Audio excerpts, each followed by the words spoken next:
Payton, when you're in a situation like this where most of the regulars aren't playing, I know it's an opportunity for you guys to get some run, but how much do you get out of it when you're not playing in a situation that you're typically going to play in during the regular season when you are going to be on the floor with at least a few of those guys? So you're asking, like, how's it different? Well, yeah, like what do you take from a game like this where it's not a typical situation that you're going to see in the regular season? Well, injuries happen, and opportunities can arise, and I take advantage of times like this. So when a moment like that does come, not saying I hope it does, but if it does, I hope to not, take a step back. Like our team doesn't take a step back. Some of us can carry the torch with that. Obviously, we're a very deep team, and that's what makes us very, very good. So I think all of us need to take advantage of these situations just because this is how you keep growing your game and showing, the world that, like, a lot of us are capable of taking that next step and doing that, but also accepting the role that our team needs and doing the best at that to help us. Payton, you were scoring pretty quick there in the first half, and you've kind of built that reputation that you can get hot in a hurry. Talk us through what is it like when you notice you're in that flow state? Like what thoughts are you having and how do you continue that hot streak? I mean, honestly, I didn't feel like I was in a flow state. I just was playing basketball the other day. So I feel like if I'm in a hot streak, I probably wouldn't even miss. It'd be like 10 in a row. I ended up I missed like 6 threes. So I don't know, that's like 45%.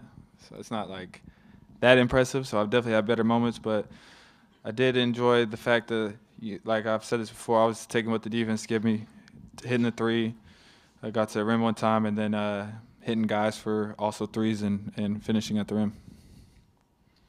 You mentioned sort of getting the chance in these games to show that, you're capable of more, but also understanding the role. How do you balance that internally? Like going from a game like this where the ball's in your hand a lot versus playing the role that you would play when the other guys are in the game. Like how do you stay motivated to improve individually while also understanding like what your role in the team is? I feel like it's very easy. I have big dreams for myself, and people want to put limits, and I put no limit on myself. But I also have an understanding what's in front of me, and that we have a tremendous team that could do, win another championship. And at the end of the day, I'm a winner, and I want to do whatever it takes to help the team win. So I'm not going to sit up here and say, oh, I deserve more. Like, we just won a championship. I'm going to go and do my role the best I can. And like I said, if there's an injury or anything, I want to be able to step up in those moments and help the team win another one. I think you just said you would consider hitting 10 threes in a row to be a hot streak? Or 10 shots. Okay. 10 Either way, that'd be pretty unbelievable. So for sure. What's your standard of good for you? What do you consider to be like, I'm actually doing well versus like continuing to chase greatness? Doing well for me is I don't like to like just look at it as one game at a time. Like for me, doing well is like a 10-game stretch of just playing great basketball, defensively, offensively. Like I can go and have a game, but then, the next game, what do? Like, do I have 3 points the next game? Like that's not greatness. Greatness is doing it every night, back to back, and so that's what I'm striving for is to, finding ways to affect the game defensively and offensively, just being better this year and not having bad nights. Limit those.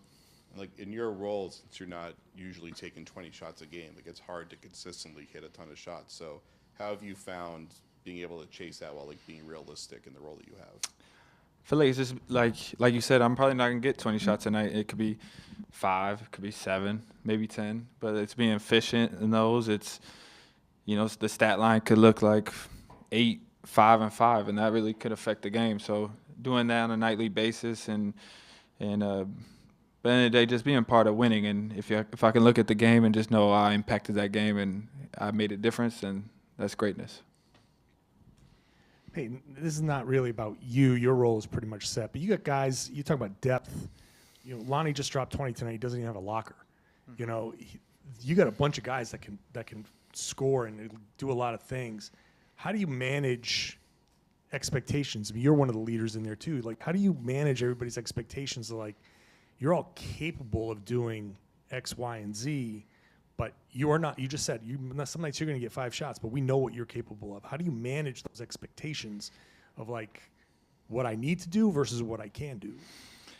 And the day just goes to like sacrifice. And I talk to guys all the time, like, don't become robotic in your role. Like always, every day, I take to myself, like, I'm trying to get better and better and better. But when that role is asked, you just do the best of it, knowing that you can do more, but you show up, you rebound, you hustle, knowing that, you know, we have unbelievable players, Jason, Jalen, like, these guys are proven. So none of us are going to be asked to just have the ball in our hands. You got to be asked to show how you can affect the games in other ways. And but that just still means, though, on the off days and everything, you're improving your game. You're adding things all the time.